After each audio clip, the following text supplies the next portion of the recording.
Just take a moment and think about saving the world with breathing techniques. You're lying on the bridge at night to turn your brother into a human, and every now and then you surprise everyone with some crazy sword swings. Explore Demon Slayer with us, subscribe and like, let's dive in. And we will uncover details that leave our mouths agape, even in the places where it sheds very little light.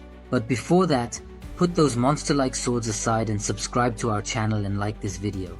Let's dive into this breathtaking story together. Demon Slayer, Kimetsu no Yaiba, takes us straight to the Taisho era.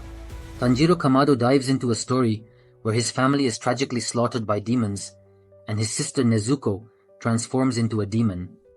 But wait, do you think Tanjiro's initial starting point was really striking enough for a dramatic story? Let's think about it for a moment. Is this beginning one of the most unforgettable in anime history? In my opinion, the story moves so quickly that just 5 minutes ago, Tanjiro was carrying firewood up a mountain, and suddenly he finds himself in a horrifying scenario where his family has been slaughtered. I think this is a strategy to instantly capture the audience, but let's admit it. In this scene, didn't we all think, how much more suffering is this kid going to endure? There shouldn't be this much suffering drama, but it was good, of course. So that's it. Was it too much to see this tragedy? Write your thoughts in the comments. In the later parts of the story, Tanjiro's tough journey to become a demon slayer completely engages the audience in the narrative. At this point, we are thinking about Tanjiro's patience and determination.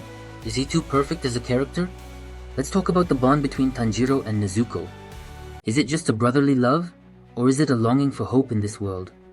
When we take a closer look at Tanjiro's loyalty to Nezuko, we can see how impactful the little memories are at the core of the story. What do you think about the scenes where Nezuko shines as a demon? In my opinion, no. I think Tanjiro says, "I will help my human sister even if she is a demon sister." I would like to sell this line, but sincerely watching Nezuko preserve her humanity is both impressive and full of compassion. Let's not forget about Zenitsu. Is he just a coward? Or is he a secret hero with his efforts to surpass himself? Didn't we all applaud in front of the screen for those moments of single-breath heroism he showed? I think Zenitsu is like a treasure hidden beneath the surface. Yes, he's that constantly shouting but turns into a master when he sleeps, a comedic element. This is a reminder. Don't underestimate ordinary people because they can surprise you even in sleep mode. When it comes to Inosuke, we notice that there's a heartfelt story behind his wild personality, adding another emotional layer to the narrative. Do you think his development journey is different from the other characters in the story? No one talks about Demon Slayer and forgets off the table. So do you think this animation comes solely from the visual effects? Or is it from the soul-touching tones of that music? When you take a closer look, you notice the scene transitions and the details of nature. For example, in the scenes where Tanjiro uses water breathing, you can literally feel the refreshing flow of water. I definitely think not. Is there anyone who watches the Hinokami Kagura scene and doesn't feel emotional? If so, check your heart.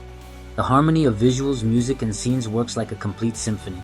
But have there been people who found those animation effects overly bright up to this point? Yeah, it can be a bit dazzling if you're watching in the dark. Let's think for a moment. Is Muzan Kibutsuji really the main villain we expect? He's not always visible, but his presence is always felt. Do you think this is a technique that increases tension, or is it a deficiency?